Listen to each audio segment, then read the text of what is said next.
All right, and we are live. This is Formula One Fans of America, episode 12. All right. Yeah, we've been going pretty strong for about a quarter now. Good solid 4 months. Let's talk about the Mexican Grand Prix, guys. We were all wrong with our predictions. We all had Max coming in first. He did not, obviously. Had a pretty good battle with Lando throughout that race, though. So it wasn't unpleasant to see and watch, but Red Bull seemed to struggle. We were all wrong about Ferrari struggling as well, except for Fabian, who said that their wing upgrades would give them somewhat of an advantage. I thought for certain that the smaller turbo size and the altitude was what was going to hold them back. Like it kind of like chokes up the engine a little bit. But I think those low speed corners and the winding sections of it, that smaller turbo actually spools up a little bit faster than a larger turbo would. And so the logic is there, and it makes sense that like coming out of these slower speed corners where Ferrari has tended to do very well throughout the season, you know, like the Monaco win, everything that they do when you have these like tight turn sections, they come out on top. Sainz drove the wheels off that mother effer. Yeah, huge compliments to Carlos Sainz for his performance this weekend. What other? Do we have any other we were right or wrongs? Jay was right about something, I thought. Checo fucking it off into the wall, but he didn't fuck it off into the wall. That's what it was. Lawson. We all thought Checo was going to show up. Yeah, we all thought he was going to show up for his home GP, and he definitely did not. Did not qualify well. Oscar didn't qualify well either. That was a little bit disappointing to see, which is what I think held him back and then gave me my wrong, because I had him up on the podium this weekend. But unfortunately, no, he kind of screwed up qualifying. Checo's got to retire after this. Do you guys think, like, let's jump into that? You guys think Checo needs to retire? I mean, I think it's pretty evident, apparent to everyone but him that he needs to. And I also wonder if it might not be a forced retirement for him. He might not have a decision in this after all. We brought it up previously where Horner is saying, you know, if Lawson doesn't work out or if Checo underperforms, we might see Danny Rick come back. That would be my ideal scenario, is like, yeah, no more Checo. Let's either bump Yuki up, even though he had not a great weekend, bump Yuki up and put Danny Rick back at RB. Like, yeah. Jay, I'll kick it over to you. What are your thoughts on this, man? So Checo is not going to retire himself. Like, he is going to get forced out. There is no possible way about it other than that, because he had the perfect opportunity after qualifying to basically say, you know what, I'm done. I'm going to give this race my all. But after this season, I'm done, you know, X, Y, and Z. He did not, obviously. He was their national embarrassment. I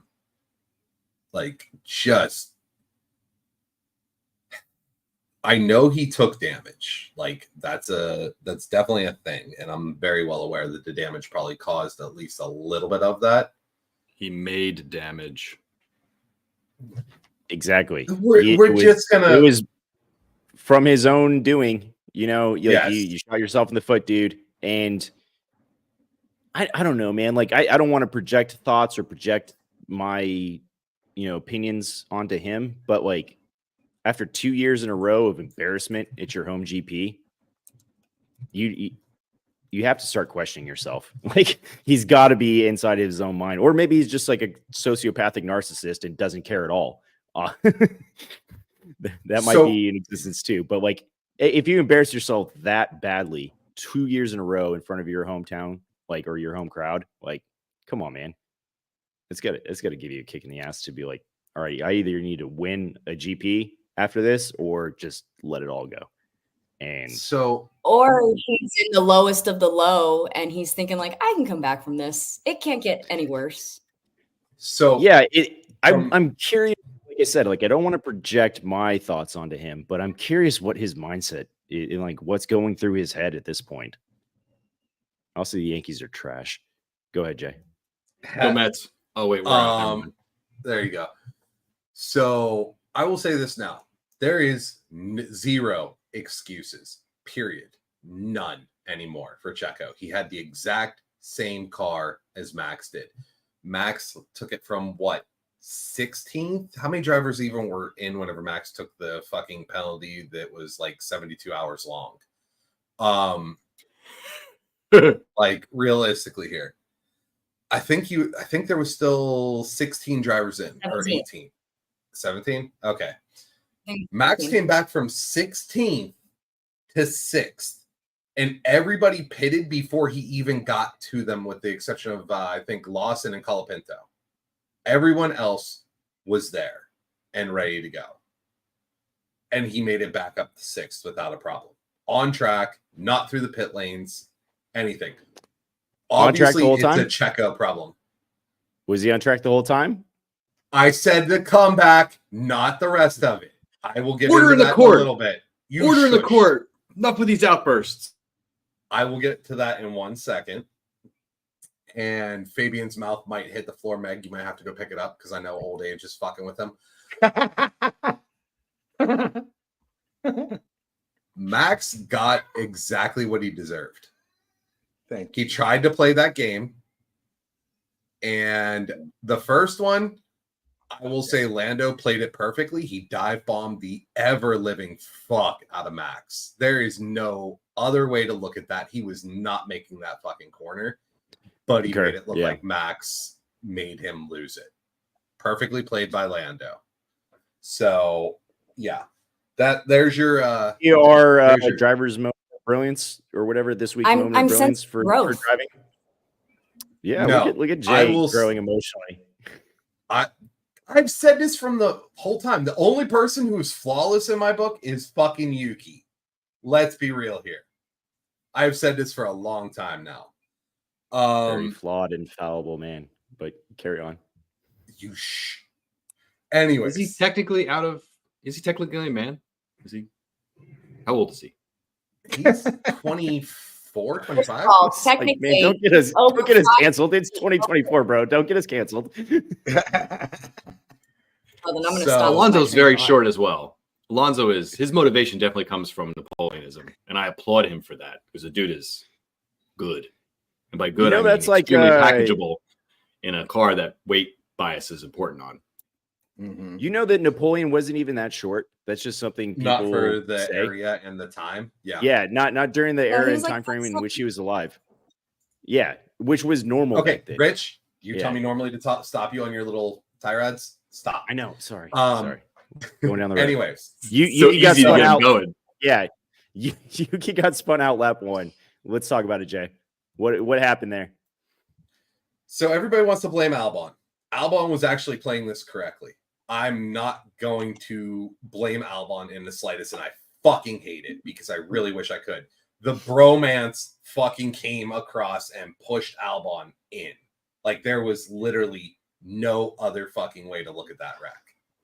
As Gasly much was as on I this hate side. that fair-faced fuck, it was not his fault this time. Talking about Yeah. me canceling us. Damn. He looks like a rodent.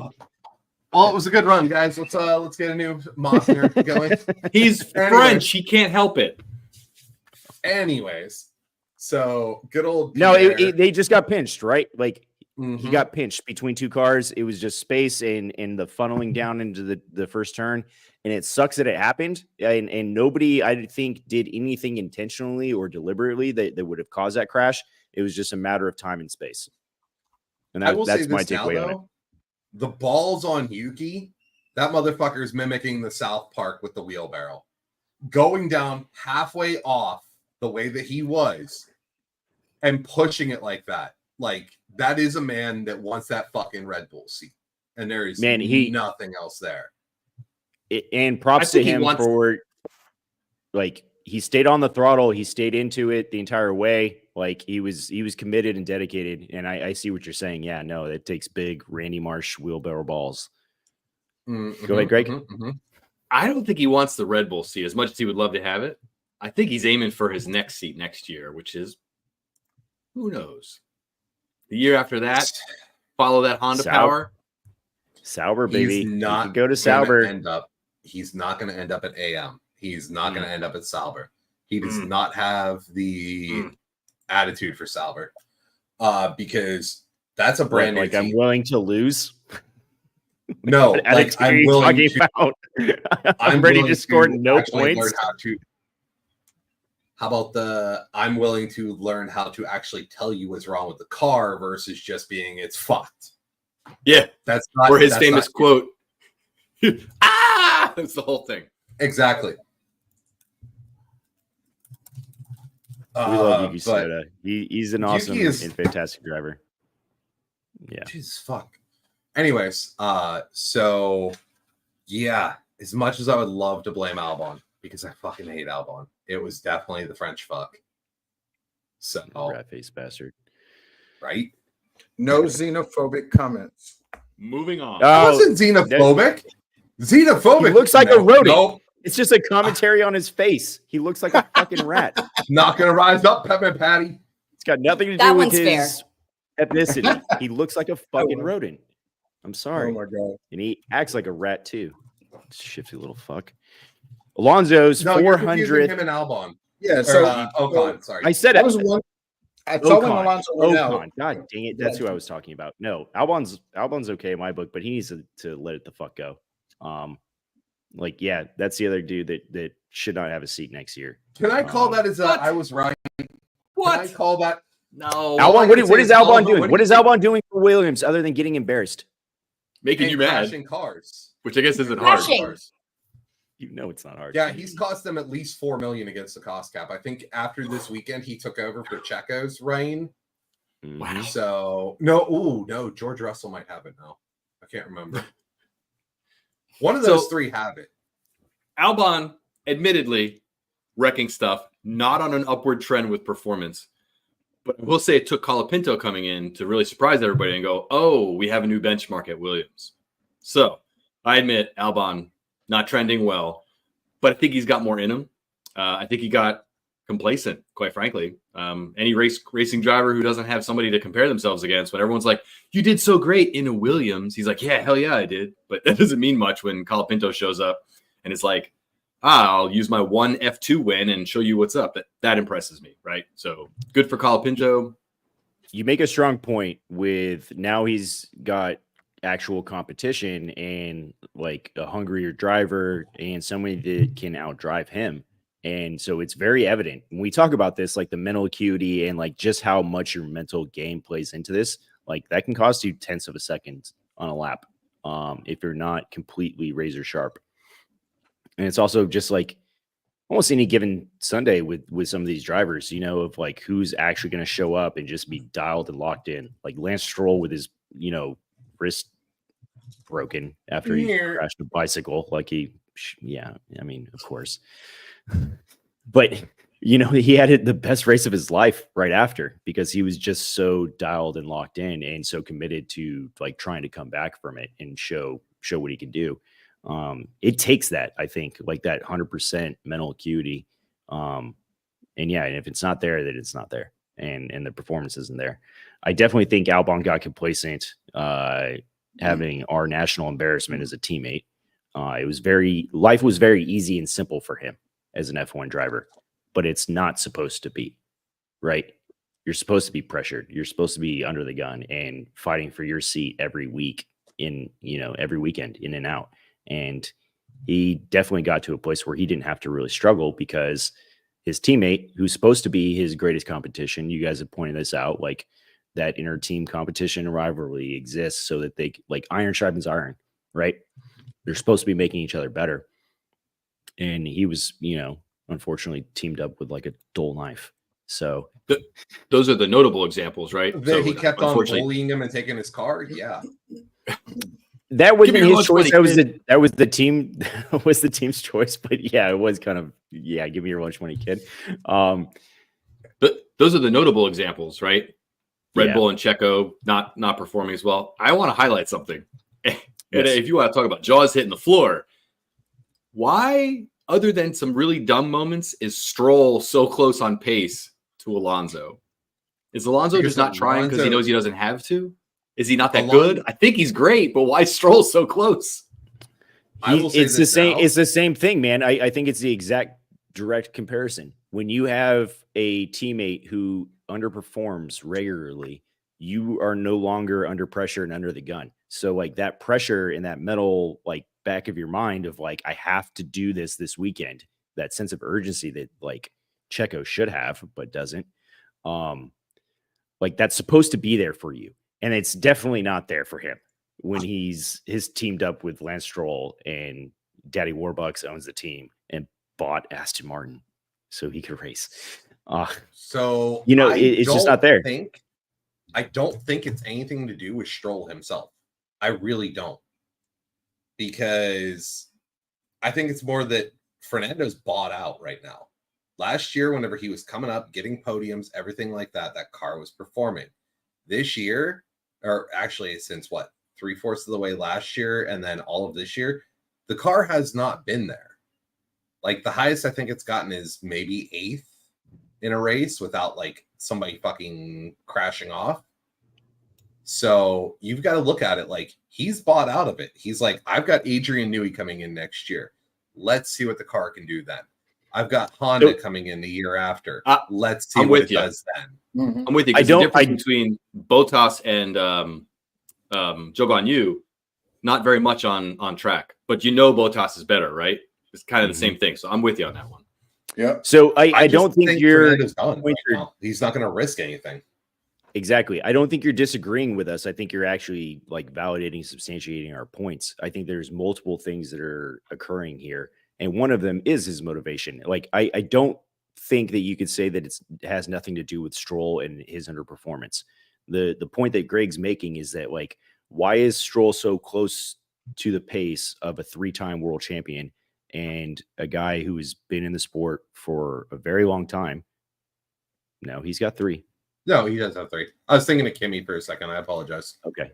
All good. But like Fernando Alonso, like 3-time world champion, like rival of Michael Schumacher and sort of like dethroned and took the torch out of his hands. Like, why is he so close on pace to someone who doesn't deserve to be in the sport to begin with? And like, it's a very valid point. And I think mostly for the reasons you guys both just said, like Newey's coming, it's a rebuilding year, but his like key motivation is no longer there. There's absolutely no reason and no excuse, car or not, for Stroll to be that close to Alonso. So I think Alonso is so much above and beyond a better driver than him. Like like you cannot compare the two or mention them in the same conversation unless it's like, why is he doing so poorly compared to this other benchmark? I got one better for you. How much do you want to bet that Lawrence Stroll said, "Quit beating the ever living shit out of my kid, or you're not getting your ambassador role"? I like it as our conspiracy corner topic. We didn't have one on the docs, so I don't think that would be a thing. I also don't know if like subconsciously in his mind if he wouldn't do that. You know, like, hey, let me stop kicking the ever living F out of the boss's son and remember who pays my bills. Like, he owns the company now. So him in Saudi Arabia. So maybe, you know, and if I was him, that's a chess player move, man. That's chess over checkers. Like, let me stop embarrassing the ever living F out of my boss's son. You know what the other thing is? More wind tunnel time. And there's that too, man. It was a thing we thought of with Red Bull, and like, are they going to do that? Like, are they, you know, trying to get the number 1 draft pick type of thing, like tanking a little bit or backing off? I think the funny thing with that is like, you can't do it so obviously because there's so much scrutiny and like it's so conspicuous. Like, every move that you make is under a microscope in Formula One. So if you do that, like, we're going to be talking about it for hours after. Everybody as a fan is going to talk about it for hours after. So you can't make those like very conspicuous and evident moves. Well, so here's the thing. Go ahead, Jay. I'm probably going to say the same exact thing you are, Fabian, and I apologize. McLaren and Ferrari being in front of Red Bull right now, where both of them have multiple wins this season from both drivers, is not a surprise that they're ahead of Red Bull in the Constructors' Championship at this point. No one's surprised considering Max hasn't been on, has only, what race are we in? 20. We got 4 to go. We're in 19. So in 19 races, Max has hit podium or won 7, podium 5, and has missed for the first time since 2019 7 podiums not hit in a year. That is huge on Verstappen's record. So you have to look at it as, okay, the car fell off. Ferrari and McLaren started coming alive. Destroys his reputation, as you described Lewis losing for 3 years. Absolutely. Yeah, no, destroys his reputation. Absolutely. I don't disagree. But the difference is that, like, he's still fighting up there, whereas Lewis is kind of like, I'm just going to wait till go to Ferrari and fuck off, which I don't blame him. I really don't at this point. Because as he likes to bitch, moan, and complain, well, not him. Let me rephrase that before you get shifty on me there, Fabian, is all of his fans are what I truly hate about him. It's not him at all. It is his fans, where the fans are sitting there screaming from the top of the world, oh, they're fucking him. They're giving him a bad car, blah, blah, blah, blah, blah, just to fuck him over. No, dumbass, they're not. Literally any team, if they know their driver is fucking leaving at the end of the year, is going to fucking put precedence on the driver that is staying. Hands down, because it is a confidence boost. It's a fucking getting more used to the machinery so you can give them better results and feedback at the end of the year. Like, there's nothing there that has not been done for fucking decades. So it's just social media being what it is, and the LH Humpers are who they are. So you're welcome, Rich. Go ahead. So, I mean, I don't honestly disagree with much of what you say. I know Lewis Hamilton fans can be somewhat insufferable, especially on social media. I try not to, and try to support him as the driver he is, and the upbringing that he had, and the way he got into the sport is damn near impossible these days. I like that he reaches down and helps and is trying to help lower income drivers like succeed in racing and have a path, because right now the gate's closed. If your daddy's not a billionaire, yeah, good goddamn luck, man. Yeah, it sucks. I like that he's trying to make the sport as accessible as possible. And so I value him as a driver for all of those reasons. And just the way he writes charity into his contracts. Like, so Sir Lewis Hamilton is a good guy. He's someone worthy of supporting, and he does unfortunately draw a lot of fans who may not have the most knowledge of the sport, but just support him because of the guy he is. So I think that's what it boils down to. Fernando Alonso, like Fabian said last night, does your jaw hurt after 400 Grand Prix? That was actually my comment. It was. I added that to the tail of what I posted. So if you look at the comment, it's the space and then that line that was fed into my right ear. Ah, okay, that makes more sense. Between slices of cauliflower crust pizza. So Max had some issues, and that car had some issues this weekend. Yep. And that was what it contributed to the we were wrong. We all thought Max was going to podium and win the race. He was very verbally upset about the power unit and not having battery power like down the straights. That's because he has the conversational skills of a 5-year-old. I'd like to highlight that after they figured out what mode he was traumatized when he was 5, and when you're traumatized, you stay at the same age. Greg, continue. 5. Finish that. No, I think it started earlier than that. Mean father doesn't give you the right to be a dick. Go to therapy like the rest of us. When does he have time between sim racing and actual racing? I mean, he doesn't really have and raising Daniel Kvyat's kid. Oh, God. Please finish Oh. that. Get that out. I'm gonna go. I don't even remember the thought anymore. Somebody got cucked. Oh my God. Anyway, what was I talking about? ADHD brain is talking all about over the place. on the straight. Conversation. Oh, yeah. Figured out. Skills of a 5-year-old. So Lando goes in for what looked like an impossible like down the chute pass on the inside. I'm like, where's this kid going? Like another dimension? And then he makes the corner, and I thought, okay, that's odd. Let me go back and look at this equation again. I'm like, yeah, why on earth was Max regenning at the end of a fast straightaway? Like that's not where you do that. And at least not in that portion of the race where you're just trying to get the hell away from people. Yeah. So he was just in some other mode. And of course, he freaked out on the radio. And after that, yeah, didn't have that same problem anymore. And we've seen this happen time and time again where Max has some issue with how the car's set up. And it's almost like he climbed in the car and didn't ask anybody any questions. I don't know. Maybe Red Bull now sucks. Maybe they've lost some of the people that would normally go through the motions with him and be like, we're going to run this setting. We tried it in practice. You liked it then. Don't be mad at us later on the radio. Makes us all look bad. Then none of that stuff happens. So we get these awesome displays of Max just freaking out like a 2-year-old. But yeah, that was interesting. Does this substantiate somewhat the theory that maybe they're tanking? And you can't do it blatantly and obviously, right? You would want to do it. Like if here's my conspiracy and tinfoil hat on, like if you were going to tank, you would want it on record that your driver is dissatisfied with the car because he has no hybrid battery power. You would want that, right? You would want it to look like he's pissed off. The car's not performing. It's the team's fault, not his fault. He's got to save face and reputation. I like where your head is at. Jay will give you a hug for that one.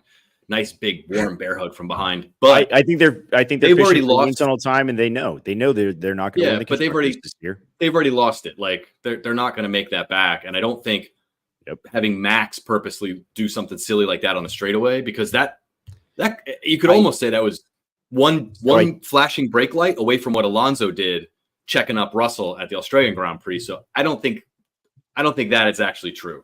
Honestly, I think they're willing to just let Max run free and let Checo screw shit up because that fits. They will, but the car is choked. The performance of that car was choked, right? And like that's an easy way of describing it. Like it was not performing the way it was. That's why he was on the radio yelling that like I have no power on the straights. Like, but then it was this car, but not really, right? Because you're muted, Greg. But not really because damn mute button. I mean, if he did come back and surge back after his pit stop, but like still, 6th place isn't where he's supposed to be in that car. No, he wouldn't have ended up in 6th place though. That's the thing. Like they can push to a certain point. They can't overheat. Rich, shut up for 2 seconds. So they can push, right?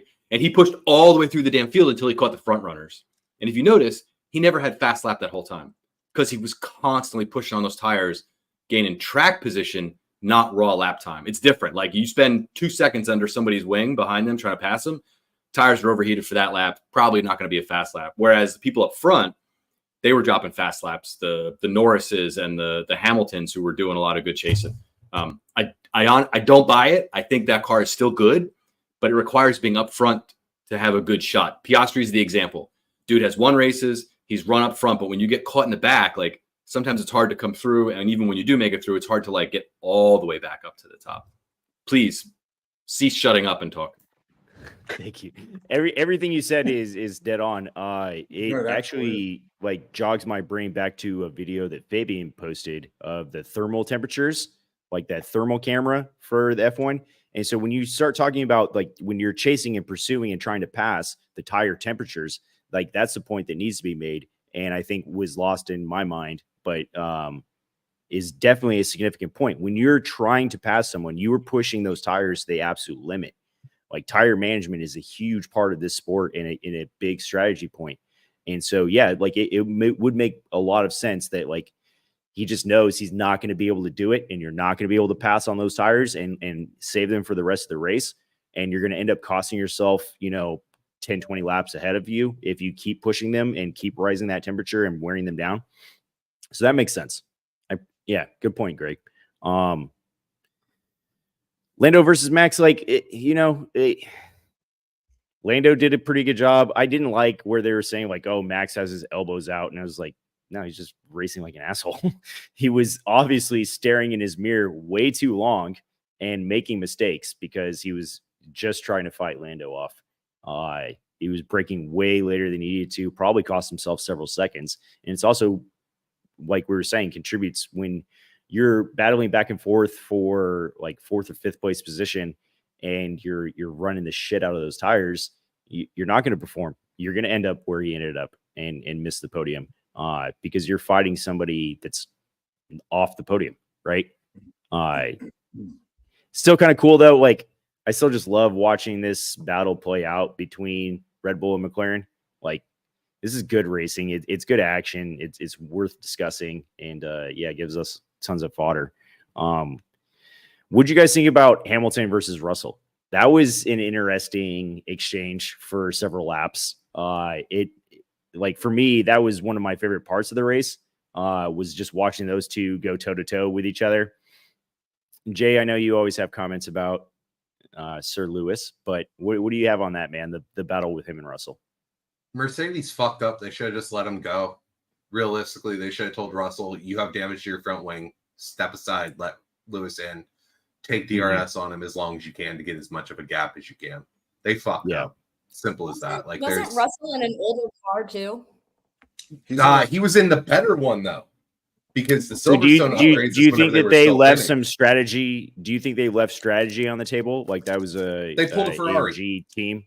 Okay, there you They go. pulled a Ferrari. Yeah, that's what I was digging at. Yeah, I So think Greg so. or and too. McLaren. Greg and I were chatting about that, and because I was curious about the way that played out, because if I remember correctly, Russell is on a different spec car than Lewis presently. So we're getting to see the two specs performing at the same time. And I think Greg pointed out something about Russell's being really quick on straights. You want to talk about that, Greg, real quick? Because I thought that was really interesting, because it did take Lewis some time. It was very clean racing. It was really cool to watch because it was done very respectfully, like the way it should be. You know, I do agree with Jay that they should have let Lewis go for sure. 10 laps is 10 laps too many. Yeah, I think that would have been the better strategy. But Greg, like, speak on the difference between the two specs and like what was going on there. And as an added bonus, I've turned my mute button off. Thank you. So the one interesting thing I noted was this. I was like, man, I've seen these cars before. This reminds me of Williams' car last year, where the thing's like super fast in a straight line, but like not making the lap time. So you got people backed up behind him. And then, you note that Russell had that broken front wing. So it looked like a normal wing in slow corners. You get up in the fast corners and just things lay down. And we're not talking about flexi wings here. We're talking about broke. Like, you could tell it was like, he'd go over bumps and it'd be like, and the other side's just like hanging out there. So I definitely think that was trimming him out a little bit in the straights. A couple of points of downforce that weren't there. And notably, they were really not there. Like, that air was just breezing around. That's the left side of the car. Yeah. Left, yeah. So I think that made it easier for Lewis to manage his own tires. But I think it also showed that George is a great driver. Like, he does good things behind the wheel. Mercedes will be good to have him on. And that's coming from somebody who's always been a fan of Lewis Hamilton's better performances. So I thought it was great racing. The fact that they left each other room, even the announcers were like, oh, yeah, that's what gentlemanly racing looks like. We forgot. We've been watching Max bomb around for 4 years, just running everybody off the road, wiping people against the barriers and shit. So, or getting thrown into a barrier. Well, I mean, happens once in a while. This is the thing. I think the announcer said it right. Max is most. Jay gets a therapy gift card for Christmas. Continue. Yeah. I already got free therapy. It's fine. I'm going to buy him a copy of the book, Fuck Your Feelings. Goes for Stappenberg. Yeah, it was great. I'm disappointed that they didn't let Lewis through. I was hoping for that. It didn't happen. I want to highlight something then. This is outrageous. If I'm ever going to wear a tin hat, it's going to be one of these technical deals. What if teams that are midfield and back of the pack realize that they can make parts that break themselves so they can qualify better and then get at the front of a DRS train and the parts break, right? So not flexi wings, breaky wings. Like right? tearaway jerseys from the NFL. Oh, yeah. Remember that? Interesting. They had those for a while. Solid, right? So just ripped right off. God, you're old. This might be a thing. And there's little electrical wires that run through all this stuff. That's how when they say we're checking the wing, they're not breaking out a telescope and like watching the car go around the track. Like, there's physically an electrical current that goes through, and they're like, oh, we've got a breakage, and yeah, they could make those wires way bigger and just melt wings right off cars. Like here you go. Okay, now we're in like high drag mode or high speed mode, and it's like Right. don't expect a corner well, but you're gonna be at the front of every DRS train. So there's Don't ways, give Red man. Bull any ideas. I know, right? They got 1 year to I do it. know they would. They like, let's heat these wires up to a coil and then just melt them away. Yeah. And honestly, okay, I don't want to make it too conspiracy theorist here, but you could make composites that change their flexibleness based on temperature, so it would totally pass an FIA test. And you get out on track, you warm them up with the electrical current, and things just lay back, kind of like magnetic shocks in like my Mustang or anybody And else's. then by the sporty time car. we check the car, they're Yes. cooled off and back in position. And And if you make composites that react fast enough, you could do it like per corner. So you could just pick and choose and have like movable shit that's like heating up and changing shape and whatnot. Okay, So now we know how Ferrari. McLaren is doing it. Greg, you need Greg. Yo, on your that team, car is Ferrari. fast. That car is You fast, should bro. probably try and patent that idea. You know what? We couldn't, because then everybody would know it and everybody would do it. It has to be one of those ideas that like flies under the radar, like super gluing insects to certain parts of the car where you want to like change the aerodynamics, but not let anybody know. Are you We'll serious? patent it Is that a and just Yes, send it a happens all the quiet. time. We'll patent it and Yeah. send a quiet email to Lawrence Stroll. Like, hey, you cheating Quiet fuck. email. I know you want it. Like, you know you want it. Come on. Let's No, check. just send it to Adrian Newey. Oh, there you He's go. Yeah, created all just the send it best to Newey. hacks. Like he's the engineer and the god. Okay, we're running off down rabbit holes again. Yes, we are. Sainz, Norris, Leclerc, not the podium that I thought we were going to see. Mm-mm. Very glad Lando drove quite well, I think, this weekend. Stayed pretty composed during the race, didn't lose his shit, even though he was chasing after Max. Second is not bad for him. So, it's not bad. What do you guys got on that? Jay, you're already pointing at me. What do you got? Max was in that motherfucker's head already. Like that dive bomb was so uncharacteristic of Lando, for starters. Man, he's built Two- a Oh, no, rooftop like terrace condo inside that man's head. He lives Oh, rent absolutely. free in a rooftop condo inside of his head. Because he spent half a lap bitching at him on the radio, which you knew. Well, I found this out recently, by the way. All engineers and drivers can hear other things that are going on. Yeah. I didn't know the drivers could hear each other. I knew that the engineers could hear every other teams, but I did not know the drivers could. So Max is probably sitting there laughing his ass off in that car. Then for him to let Lando sit behind him for what, 20 some laps while fucking Sainz and Leclerc are gone. Like there isn't even a question at that point. Those two are fucking gone. And Max is just sitting there having a nice Sunday fucking drive. Like it's amazing. Like he literally complete rent free in Lando's head, played him to a T. He wanted Lando to take him out of that race. That was what that dive bomb, I think, was truly about. Is Max wanted him to take him out of the race. And before It's anybody funny, says man, because- anything about any of the greats, would never do that. Bullshit. Schumacher, Senna, Prost, fucking Lauda.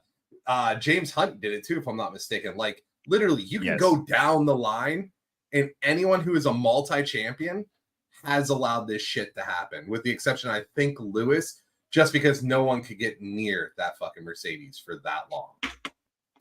Man, I do not disagree at all, and completely concur with what you're saying. Like, I do feel like he was kind of baiting him a little bit into a crash, or like into not a crash, but like into contact, to like maybe take a tire out or something. Go ahead, Greg.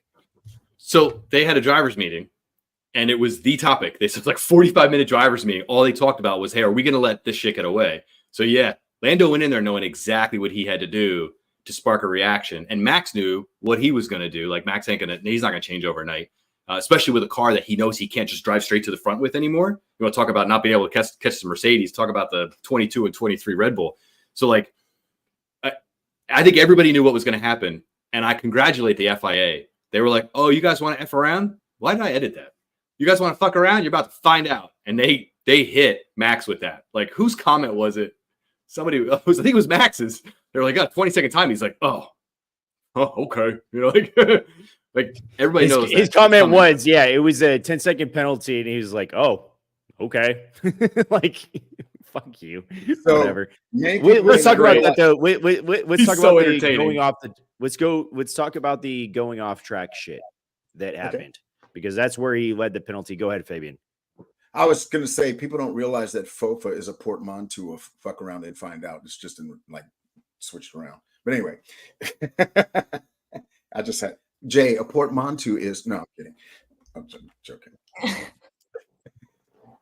Just because I use the word fuck like a comma does not mean I don't have an extensive vocabulary. Thank you very much.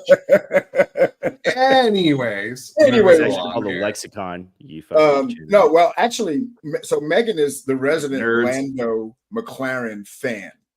So I got to see firsthand what she's like watching a race because we all watch this as like my family and hers together. And I'm just curious to hear like what your thoughts were on the whole Lando Max thing, the going off the track, that whole like how did you see that? The first one, I agree, was a dive bomb out. But the second one, where he like completely ran him off the corner, Max was no way in hell going to make that corner. He wasn't in the apex first. He just kept fucking going, pushing him out, and they both went off. So Max was pissed and was driving like a dick. Mm-hmm. Yep, But agreed. they're I both think that feeds they're into what both I gonna was just saying. Like literally, I think. Well, that they're feeds both into right now exactly what I was saying. The reason why they let freaking Charles Leclerc take second was because they're both too busy looking at each other instead of the big picture of the rest of the race. And they both fucked up and let someone from fucking fourth go to second. Mm-hmm. Or was he fifth to second? He was fourth. Fourth? Here's the thing: is that Max is playing this game perfectly, absolutely perfectly. He does not give a flying fuck about the Constructors' Championship. That shit's gone. He knows it. Red Bull knows it. The end. Second place, also gone. Lando gets significantly less of a point gap if the Ferraris are in first and second. So it makes the most sense to let those Ferraris go through. Hell, Max would probably let the Mercedes go through as well, just to keep Lando as close as humanly possible. Because right now, Lando needs 11 points a race for the remaining races in order, or no, it's 11.6, I think, to beat Max. As it stands right now, with Ferrari pushing for constructor title, they're not going to give up the fastest lap points. They're not going to fucking do anything possible to let Lando get any more points than what he is. Ferrari is now doing the work for Max. Yeah, that was cool watching simple. Everybody go for fast lap. Everyone's like, oh, you got to do it. No, you got to do it. I'm thinking to myself, all right, let's see what happens. You start looking for those time gaps, like who can pit and who gives any kind of a rat's ass about where they're at on the track, you know, as far as like the people below 10th, they're like, screw it. I want to see the whole bottom half of the grid, except for everybody that decided to park early and watch from the side and eat ice cream. I want to watch the whole bottom of the running grid. Check pit out for softs. Checo could have put it twice for softs. Wouldn't have cared. Well, he was out early, so yeah, like fuck my home GP, like idiot. Yeah, I don't want to go back to that. Like it makes no sense. Let's introduce a new segment. Comments from Mrs. Greg. I love Fabian. Thank you for sharing the experience over the weekend and your Mrs. Like comments. I love it. I love hearing what our spouses' thoughts are on like certain things in Formula One. So we're going to introduce a new segment today, and it's going to be comments from Mrs. Greg. One of my favorites was when she saw Ollie Behrman and asked, "Who is this child?" And the other one was like, "Oh, look, if Ferrari does nothing strategy-wise, they win." And that played true too. Like they were the only ones that didn't come out with major upgrades after the break, and they did the best. They're like, it's almost like cooking something and you're adding too many ingredients into it, and then you're just like, I screwed it up. And it feels like that's what Red Bull's been doing, as well as Mercedes. They've been adding like too many ingredients into the stew and just screwing it all the way up. And Ferrari was just like, "No, we'll just take a beat, stop regressing with these changes and updates because we're fucking with the balance of the car, and our drivers hate it. Let's just give them what they know and let them perform reliably and see how that works." And it went. So, what was Mrs. Gregg's comment this weekend? Okay, so I just want to qualify that notion about Ferrari was actually during a sprint race when we were like, oh, they're not going to do that good. And then they drove right to the front. We're like, oh, look at that. If you take the team out of their racing effort, the two drivers do fine, right? So that's how ridiculous it was. So anyway, this week she was like, man, Sainz's hair is good. She's like, who else has good hair, right? So we had this little competition. She even asked AI, and it left Sainz out. So then she scolded the AI and said, well, you left out Sainz, and it said, you know what? You're right. Sainz actually has the best hair in F1. And here's the rest of the list. And it called out like George and Lewis. But we said honorable mention should go to Yuki. He definitely has like that like quintessential vibe going on there with his hair because it's just messy enough to where he's like, I'm cool. But anyway, so without a doubt, Sainz, driver of the day, won the race, best hair. Best hair. He does have the best hair in Formula One. George Russell is my runner-up, though. George Russell. Who was the original number one before she yelled at AI? That's a good question. I think it would all goofed up because like Lawson was up there, and I'm like, no, Lawson looks like an extra from the original Top Gun movie. Like for the volleyball scene, you're like, whatever, dude. Anybody can look like a blonde Pokemon with their hair all stuck back and shit. Right. It was silly. AI is crazy. It's cool to go in there and be like, you're half a human. You can articulate well, but you're wrong, you know? Right. The fact that it apologizes, I think, is top notch. Whoever coded that in there was brilliant. I get teased and made fun of because I say like please and thank you to ChatGPT. And I was showing somebody something and they were like, did you really just like thank the AI? It's like, yeah, I have manners. It's going to rule the Nice world guy. today, so you might as well be used to it now. Yeah. That's what I'm saying. I'm on the Appreciate AI yourself. overlord side right now. So like, yeah, in fucking 25 years, maybe I'll spare your families, but I'll be on the side of the AI overlords. We'll be able to see you. You'll have your little armband on. We'll be like, that's the traitor. Gotcha. Noted. Hey, did we? Yeah. Did you guys pick up on AI pays our bills. some information about Max looking at a new power unit and possibly a grid penalty this weekend? Let's Brazil, talk about he's that only going to because take ICE, from what I've heard. so yeah, like That's not necessarily my tinfoil significant. hat comment, but like, was that the issue? Do you guys think was just like a failing power unit that he needs to replace, and then like he's gonna? We knew this and we call this, so this is a we were right because we called this I think like 6-7 weeks ago. Like eventually towards the end of the season, Max is gonna have to take this grid penalty, and it's about strategizing it and like seeing when it comes out. So they've already lost. Brazil's the place to do it. Brazil is the place to do it. The I fact think that so. Remaining races. said that he could hear a problem with the engine was alarming, you know, and that was during quali, I think it was, right? So over, you know, right after that is when they had to address whatever it was, and they told him over the radio that it was it was a liquid thing. It was something to do with some fluids or something in the car. But whatever that was, whatever damage was being done because of that, apparently it was significant enough that now they really have to look at doing this. And of course, yeah, that's probably the best circuit to take it. I agree. I think so. And I think that they've been strategizing and planning for it.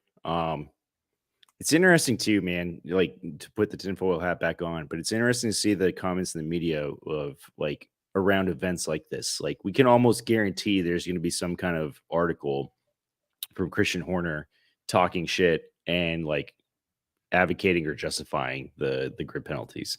Like I see the way that they move and the way he moves in the media, and his comments are always strategic and pointed. I do love the wild card and the Joker from Jos Verstappen and all his picture messages, not so much. No, not a dude I want to text. I don't need those accidental texts of your thumb.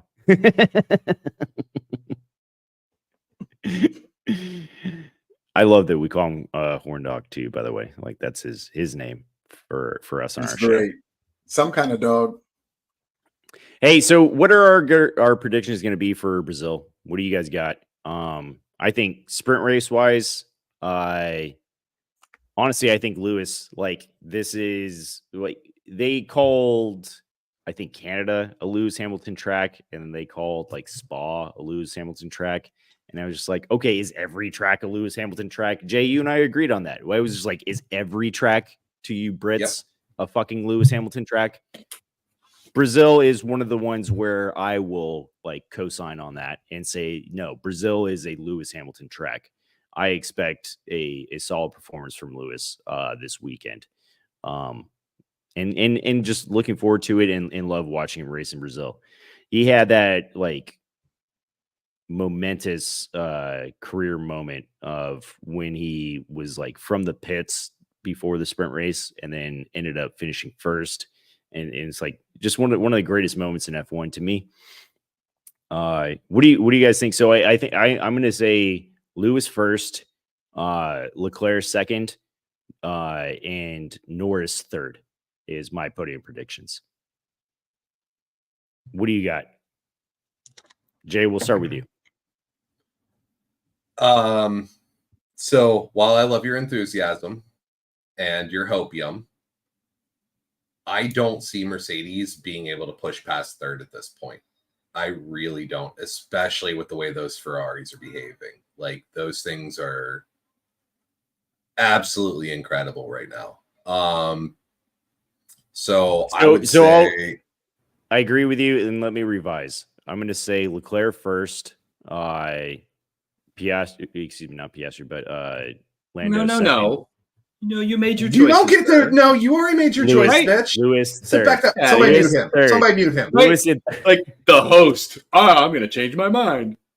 Yeah, look at me. I can change my mind. Anyways, so I'm gonna say Lewis or not Lewis. Sorry, now you got me doing it. Leclerc signs Lewis. That's how I'll go with it for a sprint race only. I'm in your head the I way think that Max is and Lando in are going to take him Lando's out. head. Yep. Lando can't get more than like 4 positions away from Max like the entire year. So, well, except for whenever they both DNF'd. But Jay, repeat yours for me so I can put them on the sheet while we're talking. Leclerc signs Lewis for Leclerc sprint signs race. Lewis is good. Yeah. No, it's a good prediction. I like it. Meg, what do you have? I think I'm going to do Sainz, Leclerc, and maybe Lando. I think Sainz is a hungry little chili pepper right now. So, like, when we talk about these tight turns and the way that the Ferrari performs in these like tight turn sections, like that's there in Brazil. It is a very fun track to race on. I highly recommend downloading like F1 24 or 23, like in doing sim racing on like PlayStation or console or whatever you do.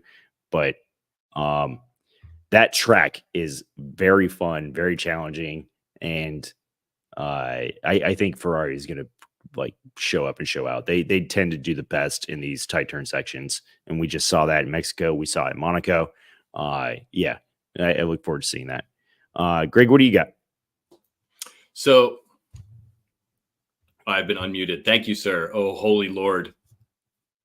I think with the end of the season coming, and you've got Ferrari and McLaren doing their thing, I honestly believe that they're going to, Ferrari and McLaren. I honestly believe both drivers are going to get the best of everything. I don't think anybody's going to hold anything back because they've got 4 good drivers who all could have an effect on the championship.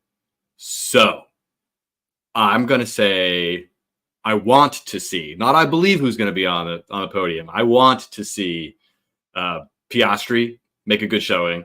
I want to see Max get involved with somebody else in an altercation and be even more frustrated. I don't care if he finishes on the podium or not, whatever, get out of here. Unfortunately, it won't be Checo. Of the 2 Ferrari drivers, I think Leclerc needs a boost. Sainz has proven his point. He is going to be super valuable going to his new old team. Unfortunately, I agree. Mercedes not coming to the front, but I do think that despite the fact that George has a win there, I think it's one of those tracks that Lewis typically does well at. And if the team gives him a reasonable spec of car, I think he will. I think he will show well amongst the Mercedes drivers because the cat's got nothing to lose, right? And he's just barely leading his teammates. So if the team does any sort of like orders kind of thing, he might get preferential treatment there. So that's my deal. Sorry, K-Mag. I don't think you're going to be able to take pole again unless there's some horrifying rainstorm, which I hope to hell there's rain at some point. I love rain at this point. I like driving or work in the rain. I'm like, I'll qualify all these fools, but that's because I work in DC traffic. So that's my deal. Over. Solid. Like I agree with just about every single thing you just said. So did we get 3 from you, Greg? Because I saw Piastri, Leclerc. What else?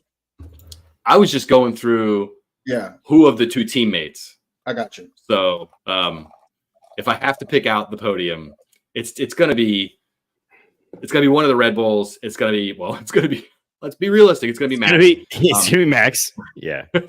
It's gonna be one of the Ferraris, one of the McLarens. I don't think anybody else has a shot, right? So it's gonna be Max and 2 of the other guys. And like I said, I want to see Piastri up there and I want to see Leclerc because the guy needs confidence. He's got, Mr. Marketing, Lewis Hamilton coming in next year. And we got to build Leclerc up because he lost hope years ago. We got to make a new Leclerc. Man, that's a good point. I like it. Yeah, I was sharing that graphic because I was looking at the Red Bull and the Ferrari and the quality pace and just the way the cars were handling the track. So my podium is going to be easy to say. I think it's going to be Lando, Sainz, and I've been struggling with this one, but I think it's going to be Lando, Sainz, and Piastri. That's what I have. Good deal. We get everybody? Yeah. So Meg, you got yours in too? Okay. Sweet. All right, So guys. my question coming here up on our is- hour. Go ahead. Yeah, let's wrap it up. Go ahead. Well, I've got 2 things to wrap it up because I did want to do one other topic thing, but Lando still hasn't had to take the penalty. He's on his 4th engine. Piastri's on his 4th engine. Half of the field is actually on their 4th engine. Like, how soon are they going to take this penalty? Because if they take it in any of the remaining or the last 3 races, McLaren is fucked. Like, hard, because those courses are extremely hard to pass on. So are we going to see like half the fucking grid take a penalty? Because that would be the equivalent of a reverse grid, which could be fucking awesome. The greatest thing ever. Man, Dude, tell me you wouldn't like to You're- see Joe Grand you up top. Like, how fucking epic would that shit be? Yep. I mean, it only lasts for like maybe a half a lap, but still, like, that would be fucking crazy to see even for a half lap. And I don't know about you. So- I don't want to see that as a rule. I don't like series where they intentionally do that because the teams gamify it. But when it's hey, your longevity plan for your engines didn't work, you have to take 1 race. I like that. That's 1 race of coolness and mixing it up. But I do think that that's why that it's there in place. Also, the same reason why we do sprint races or have like the fastest lap rule, right? Like, because Danny Rick on his final race, hopefully not his final race, but like did that fastest lap, and you know what I mean? Like that was his like signing off. But it does create additional like anticipation and makes it like a more interesting thing to follow because we're not just watching a DRS train. We actually get to see people like really truly race and push the car to its limits and push themselves to their limits. I like it too, man. There was something about Ferrari. Leclerc was in an interview right before the break talking about he's happy with the upgrades and he thinks that they could make a run, like a legitimate run for the constructors. And when I first read it, I was like, you're full of shit, dude. Like this was just like a headline to me that was like, bullshit. Like I rolled my eyes and was just like, yeah, whatever, dude. Now I'm like, oh shit. Ferrari could win the constructors, actually, now. they have a legitimate shot, especially with what we're saying. If McLaren takes an engine penalty and has to start from the back of the grid, Mercedes will have to as well. Red Bull, yeah, again, still waiting to cash in on their stuff, and we talked about that. So I do think Ferrari has a legitimate chance now, like at the constructors and to finish first. Which is, if you said that in the beginning of the season, if your name was anybody other than Jay, because he was the only one that said that that's the fastest car on the grid this year and will be the fastest car on the grid this year. Goodbye Mercedes, goodbye McLaren, goodbye Red Bull. Like, the Ferrari is going to be the best car on the grid throughout the season. So when you think about these tight turns and you think about it, hey, we talked about it 4 months ago, and this was a prediction that was made that is truly coming true now. Like, Ferrari has the best chance of winning the constructors, I think. Go ahead and respond, Greg. Am I unmuted? My fervent typing, I'm sorry. So if you noticed fast laps, right? Sainz got out there and was like, can you get this idiot off my ass? Like, again, DC traffic coming out. So they backed off Leclerc and made him, quote unquote, back up McLaren, who just drove right by him, right?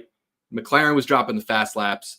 Lewis was dropping the fast laps. George probably would have as well if he didn't have the front wing damage. So for that configuration, tighter track, one long straight, I don't think Ferrari actually was the fastest car. They made great use of their tires up front. They got out in front and they used good strategy, right? Because, Leclerc was on his ass 1 second and Elizabeth looks up from her phone and she goes, what happened to Leclerc? I'm like, nothing happened to him. They're backing him up to make sure that they can't get. Max did the same thing. Max backed Norris up before he pitted so that Norris would be farther away from getting more points. And Norris was like, I have a McLaren and it doesn't need flexi illegal wings. I'm going to drive my ass straight to the front. And I'll need to make it all the way up there. But, if he wasn't getting run off the track, he might have gotten there sooner. I will say Ferrari's not the best car. Somehow their team strategy is working for some of these races. But I think McLaren is still the car to beat. And going into next year, we'll see. Regulations seem to be working. Red Bull's falling off pace. I mean, it helps that half their team went somewhere else, but we'll see what happens.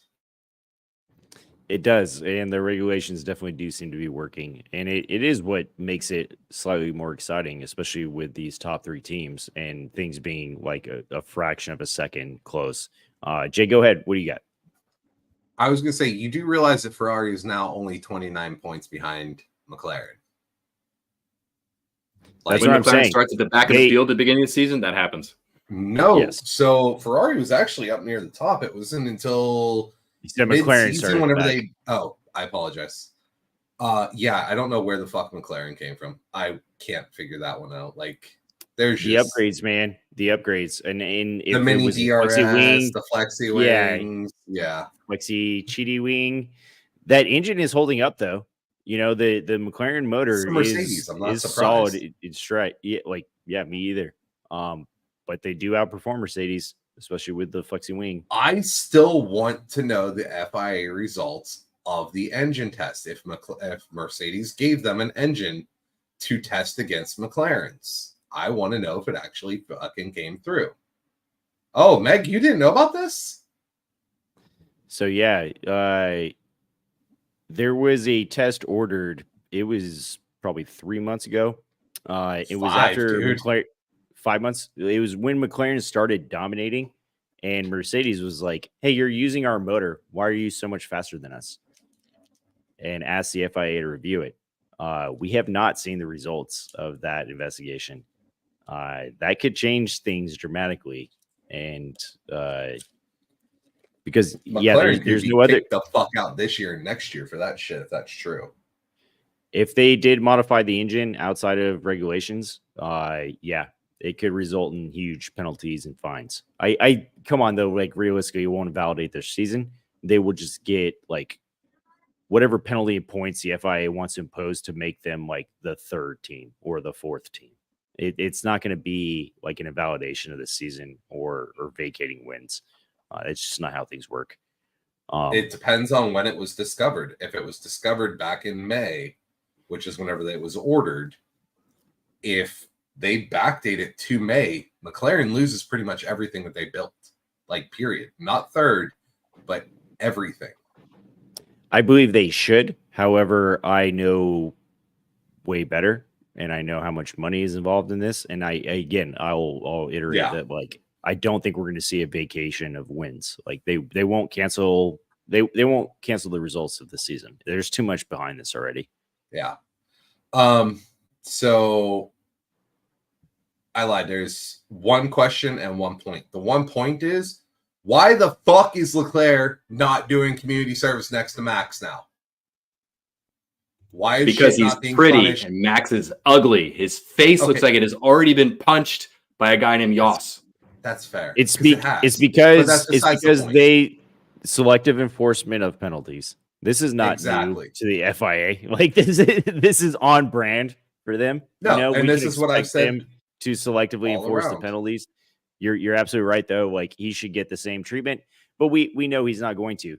We know that this Fucking was pretty a boys. move by the FIA, and I think it was a compounding decision that they were sick and tired of him and wanted to put him back in line and like let him know, And like, hey, that's we worked still pay out the well. we still pay the bills to keep the lights on, motherfucker. Like you'll do what we say. Here's the How's that here's working the out here's for the answer to the question, Jay. How many times has Leclerc said "fuck" during a press conference? Quite a few, actually. How many times has Leclerc called out the FIA?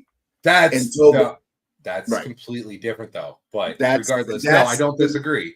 There's the I'm difference. saying, like, what we're all agreeing here is Mhm. what I'm saying is Correct. the FIA wants to be choosy on how they enforce shit, period, across the board. It's not about choosy. I think there's a Yes, difference it is. between- It absolutely is. No, and I Because disagree. Max And you're gonna talking let me shit. No, it's disagree. choosy. I'm gonna tell you why I I'll disagree. disagree. It's I choosy. disagree. It's choosy. There's a difference It's choosy. between choosy and using discretion. Okay, discretion is the same It's the thing same that fucking police thing. officers use when they do a car stop. All right, Right? let him talk. You'll pull over one car, and based upon the entire interaction, you may issue a warning. And you'll pull over another car for the same thing, and based on the entire interaction and other variables, you'll issue the ticket. And that's what's going on there with that particular thing. So the FIA holding up British versus not British Peter Griffin card. Yeah, that's exactly what's happening. But regardless, no, whenever you are in a sport, not police work, because I can see where you're coming from on that, everything like that, I'll give you that one. But in a sport where rules are universally pushed across, this Same is difference. because Max does not agree with the FIA on a lot of shit. And I don't I'll give a disagree fuck. with you there. Go ahead. If you look at soccer, for example, somebody does like a slide tackle and they're about to be issued a yellow card or a warning. The player that's just like, okay, fine. They're the ones that get the yellow card. The one that mouths off to the ref is the one that gets a red card and gets ejected from the game. Fabian's right. It is about the interaction. It's not But that's just based about on the rule. rule. Stop. But- But well, no, yeah, but you- you're making No, my but what point. we're saying is whether or not you're going to get penalized more is how you're reacting to the first warning or the first penalty.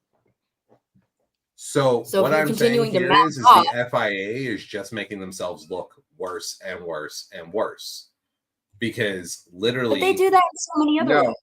No, That's I think that most people in the F1 community look at Leclerc's incident, the one you're talking about, as more of a one-off type scenario compared to what's been going on with Max in this season, because everybody's focused on 24, right? So just in 24 alone, Max has gone all in on the FIA several times, very publicly. which And he should. it isn't different. And it isn't different. A regulatory body's job is to police the sport in this case. It is a policing thing. It's basically the same. And just like there's ordinances and misdemeanors and felonies, you got the same thing when you have rules and regulations and how you apply those violations. Now, they've screwed the pooch on a lot of things where they didn't apply them correctly with respect to the bullying on the track and those kinds of things. Okay, especially in the cases where it's pretty obvious that there wasn't going to be an opportunity to execute a maneuver and it was really done just to prevent the other person from continuing or gaining an advantage. You really would think that that would be where they would apply it very universally, and they don't because of the ambiguity in the language. But in this case, to try to say that Leclerc deserves to be slapped with community service because he let an F-bomb slip out, as opposed to Max using one and then say, well, what's the problem with it? We're not third graders. That's a big fucking difference, dude. Either way, tomato. I want to see the rule No, enforced no. universally, and I've always You're a said that. Max I have sycophant. It's always. okay. I literally just said in this episode that he got exactly what he fucking deserved. Go Yeah, fuck yourself. I know you pulled it out. You Anyways. did a good job. I give you credit. Anyways, I have said this about Max. I've said it about everyone. If there is a rule, it needs to be enforced universally. That's the truth. When it comes to And F1, it's not. fans of the sport, true fans of the sport, know and will readily tell you my guy was out of line there. That was completely Mhm. wrong. That's a fan of the sport.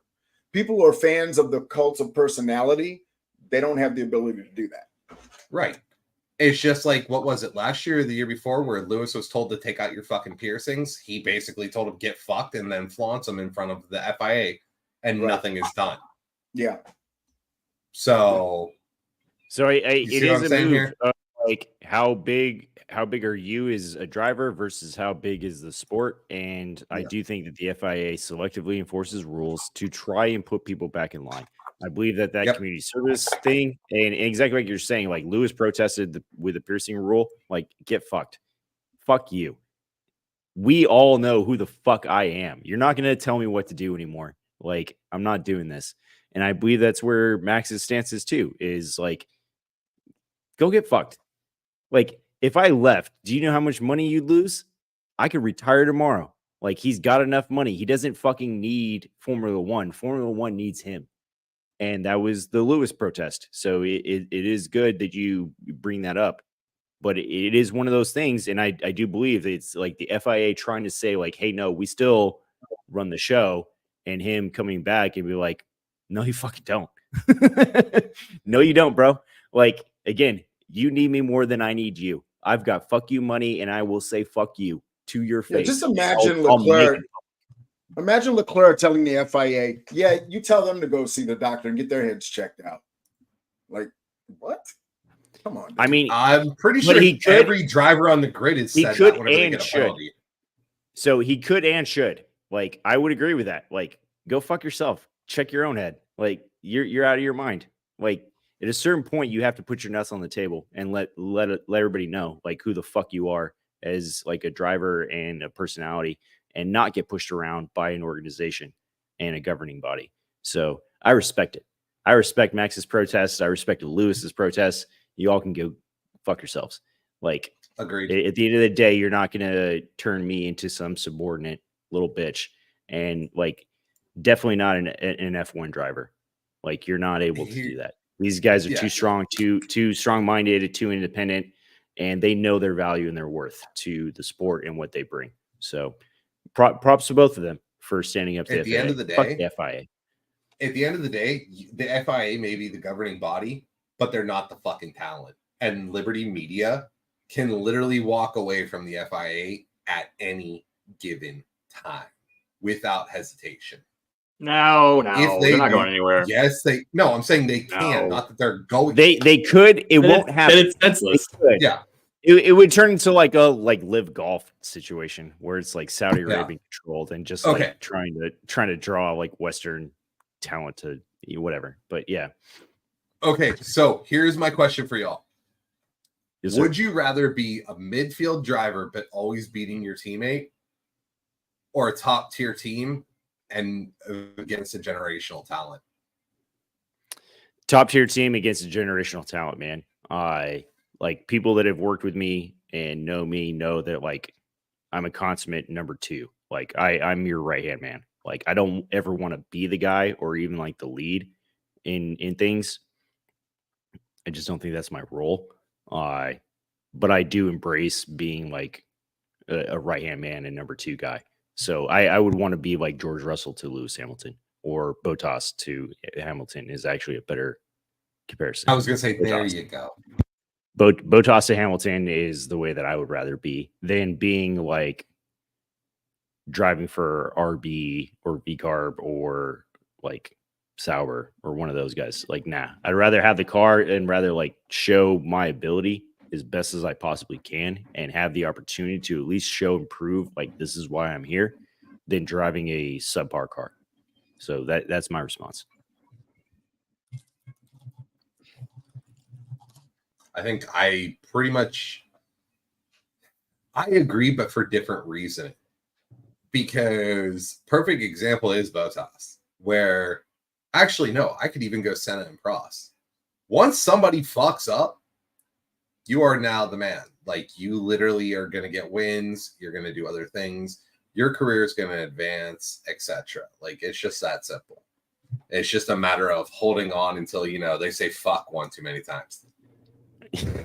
I mean, it is meritocracy. I don't like that comparison between Prost and Senna because I felt like you had two of the best drivers in the world on the same team at the same time.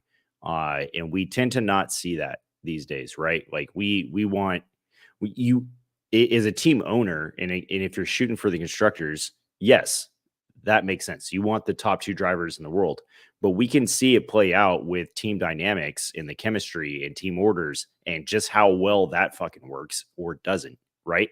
It doesn't work. You don't want, you want the identified roles of like 1 and 2 so that there's no more drama. I do think that plays into McLaren and we're going to see Piastri leave eventually and go be the number 1 driver on someone's team. Possibly Mercedes, possibly Red Bull. He has absolutely proved that he deserves that number 1 driver role. But I do like this conversation about the number 1 and 2 driver. You honestly, as a team owner or constructors championship competitor, don't want the 2 best drivers. You want like 1 and 3, right? So like, what are you guys' thoughts about that? Of like having like the top 2 drivers in the world on the same team, battling each other and crashing into each other the way we've seen it, in these inter team rivalries. Yeah, I don't like it. I don't want it. No, it's never been good. And I think it's one of those things where sometimes they end up in that situation. Here's a not apples to apples comparison, but when Lewis and Alonso were on the same team, it was super bad, right? I put most of that down to Alonso just getting caught off guard and reacting poorly to that. But we didn't know how good Lewis was going to be. We knew he was going to be good, but not that good. And then Alonso was a known quantity. Like, this dude he took down Michael Schumacher. Like, he's that good, right? And I don't even think he was as good then as he is now, after having had all this experience. But yeah, I don't think it's good. I want to say it's best to have like the best driver, one of the best drivers in the world, and then the next person needs to be like this super consistent person. You need Bottas. Everybody needs a Bottas. You get a Bottas. You get a Bottas. Bottas is for everybody. That was kind of what I was saying, was like, if I personify with anybody on the grid, it would be Valtteri Bottas. Like, I'll be like your number 2 dude. Like, I'm good. Like, I'll show up, I'll perform, I'll do better than Checo, it has been doing. That's the role that he was supposed to play, right? That's why we are disagreeing with him, because the model was set and formed by AMG Petronas with that combination of Lewis and Bottas. They had it down perfectly. And Bottas was still winning races. He could still fucking win a GP. And it was just like, man, we just want you on the podium. And he knew his role and embraced it. It sucks seeing him struggle because he's such a phenomenal driver and such a talent. He just doesn't give a fuck anymore. Well, why would he? You know what I mean? He accomplished I don't everything disagree. that he set out to do. Yeah, and I'm agreeing with you. He set out and accomplished everything that he wanted to, like as a racing driver. Like, he's had an amazing career. So yeah, now he's playing with like house money. You know what I mean? Like, he's like, I already did all my shit. Like, I'm good. Y'all want to keep paying me to do this? Like, I'm Kimi Räikkönen. Like, this shit's fun for me. I'm doing this because I don't have anything better to do and I don't know what else to do. Love Valtteri Bottas. All right, let's wrap it up, guys. You guys got anything else? I got Good all nothing, around? Bouse. All right. Thumbs up all around. Hey, thank you all for listening. This has been Formula One Fans of America, episode 12. Monday is my favorite day, and I hope it's yours, and I hope your week goes great. Take it easy, y'all. Peace out. H down.